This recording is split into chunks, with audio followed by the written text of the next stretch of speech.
नमस्कार सर्वांना, श्री स्वामी समर्थ। आजच्या व्हिडिओमध्ये आपण तुळशीला अगदी साध्या सोप्या पद्धतीने 2 मिनिटांमध्ये साडी कशी नेसवायची हे बघणार आहोत। अगदी कमी वेळेमध्ये आणि कमी साहित्यामध्ये, म्हणजे कुठलीही दोरीचा वापर न करता फक्त 2 पिनांच्या सहाय्याने आपण आपल्या तुळशी मातेला खूप छान साडी नेसवणार आहोत।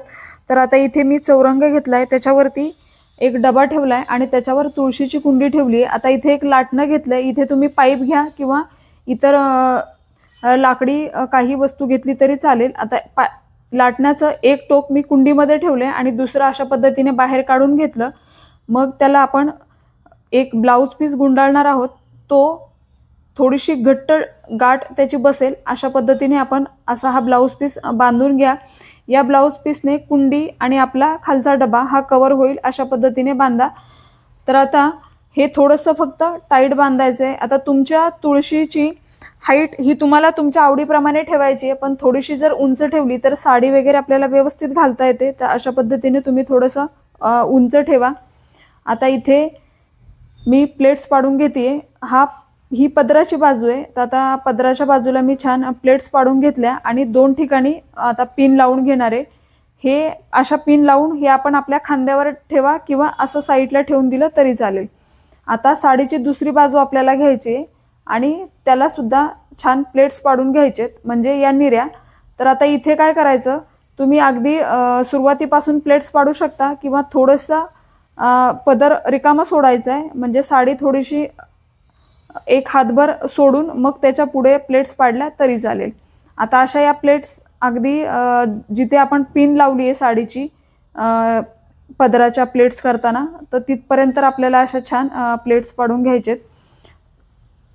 आता या पण तुम्ही छोट्या मोठ्या जशा तुम्हाला आवडतात तशा पद्धतीने पाडू शकता, पण एकसारख्या प्लेट्स घ्या, म्हणजे मग साडी खूप छान दिसते आणि अगदी सोप्या पद्धतीने आणि कमी वेळेमध्ये मी अशा या प्लेट्स पाडून तुम्हाला दाखवतेय। आता आपण प्लेट्स पूर्ण करून झाल्या की एक वरती पिन लावायची आहे सगळ्यात वरती, आणि मग त्या व्यवस्थित ज्या मागे पुढे झालेल्या आहेत त्या एका लाईनमध्ये करून घ्यायच्या। आता खाली पण आपण काय करायचं, जर तुम्ही एकटेच असाल तर मग वरती एक पिन लावायची आणि मग एका हातामध्ये वरती पकडायच्या आणि खालच्या प्लेट्स एका लाईनमध्ये अशा जुळवून घ्यायचेत। म्हणजे एकदा आपण अशा आधीच जर जुळवून घेतल्या तर मग तुळशी मातेला जेव्हा आपण साडी घालतो तर तेव्हा त्या व्यवस्थित राहतात, मग परत परत आपल्याला त्या बदलाव्या लागत नाही। तर आता मी पिन लावून घेतली बघा, आणि अशी एवढी साडी ही मी हा पदर बाजूला काढून घेतला।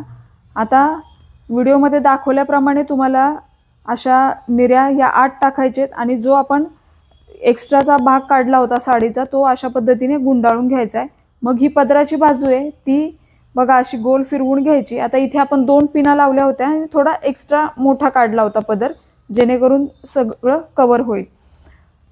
तर बघा आता व्हिडिओमध्ये दिसतंय त्याप्रमाणे तुम्हाला करायचं आहे। आता मी इथे कुठेही दोरीचा वापर केला नाहीये किंवा दुसरं कुठलेही अतिरिक्त वस्तू वापरल्या नाहीयेत। अगदी फक्त 2 पिन आपण सुरुवातीला पदराला लावल्या आणि त्याच्या सहाय्याने आपण हे पूर्ण कंप्लीट केलंय। तर अशाच पद्धतीने आपल्याला करायचंय।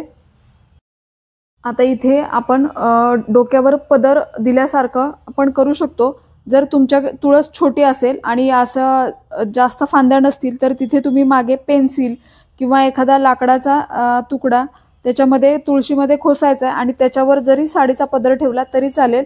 मग बांगड्या वगैरे असे घालायला जर जागा असेल तर त्याच्यामध्ये घाला किंवा मग तिथे कुंडीमध्ये ठेवल्या तरी चालेल। सौभाग्य अलंकार हे अवश्य घाला, जे तुमच्याकडे असतील ते अलंकार घाला, आणि वस्त्रमाळ आपल्याला आवर्जून घालायची आहे। आता तुलसी विवाह कसा करायचा, कुठले मंत्र स्तोत्र म्हणायचे, पूजा मांडणी कशी करायची याचा संपूर्ण डिटेल व्हिडिओ आपल्या चॅनलवर आहे। तर खाली दिलेल्या लिंकवर क्लिक करून तोही नक्की बघा। सर्वांना श्री स्वामी समर्थ।